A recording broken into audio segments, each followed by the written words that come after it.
I'm going to tell you.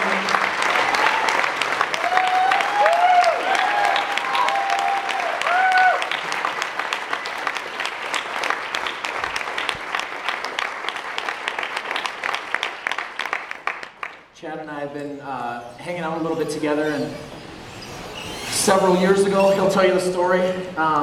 He was in a horrible crash, and it was a life changer.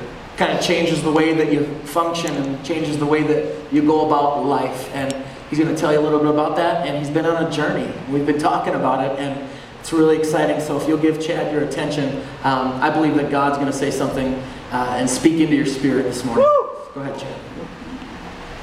So, I'm going to tell you about how I came to my faith in Christ and what influenced my decision to follow.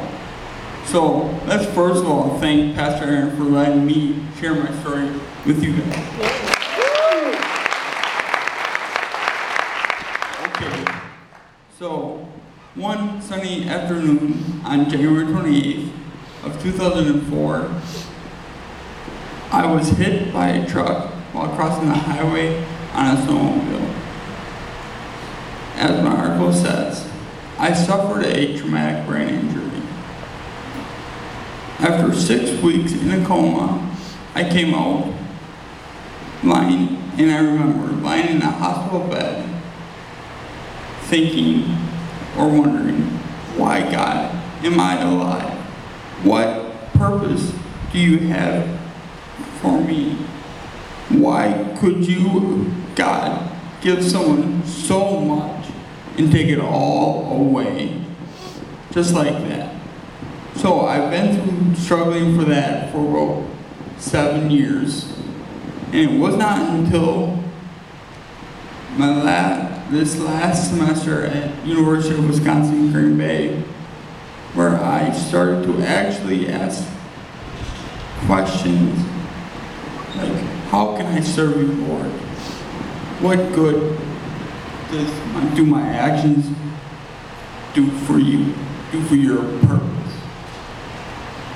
And experience the true intentions of what God wanted for all of humanity is to form a relationship with Him. Amen. Yes. So, through relationships, people communicate their feelings, thoughts, expectations, and their expectations about the Bible, Jesus, and even God. It is through relationships through everyone, gays, lesbians, disabled. Disabled is a very wide term, so it could be physical, mental, anyone. Don't discriminate against them because they have something different than you. Learn from that. Woo!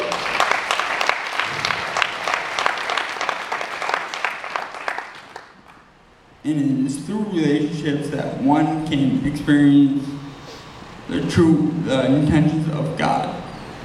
And so, in closing, I now know my purpose is to live for God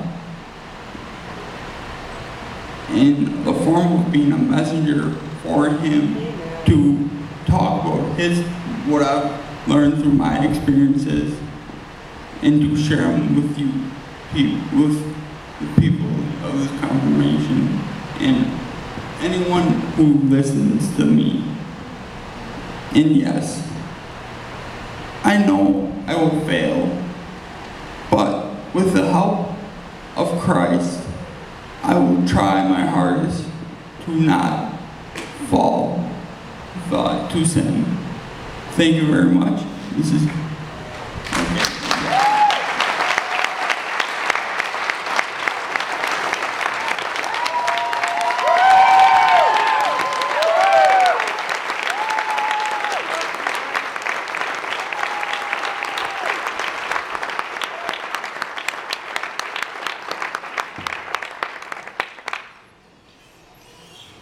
I want to say something on the backside of that testimony. It really does change your life. I mean, I don't know that it's even a coincidence that his story is kind of lining up with what may be happening with Andy and Irene's son this morning.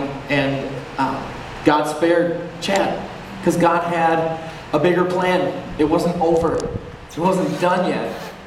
It changes. I remember Chad, he was really athletic in all kinds of sports and stuff, and now life is different.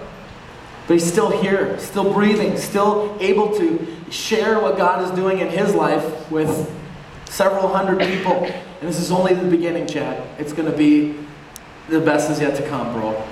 And God is going to use you in a lot of amazing ways. And I want to read a verse that I kind of thought of for Chad and for all of us this morning from Jeremiah chapter 29. Jeremiah chapter 29, starting in verse 11, says this. For I know the plans I have for you, declares the Lord. Plans to prosper you and not to harm you.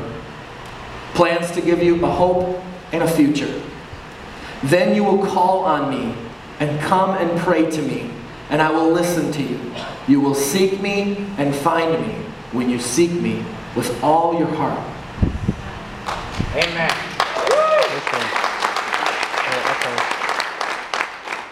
So part of Chad's journey was asking some big questions. What's my purpose? How come, God? Like, why wasn't it over right there at the hospital? Why wasn't it over right there in the middle of the highway?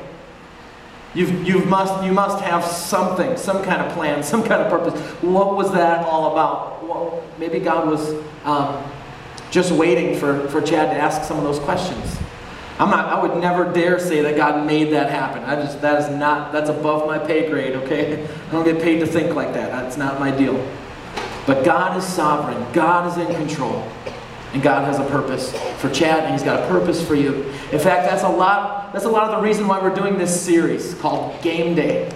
It's a purpose series. It's a passion series. So let's get into it this morning.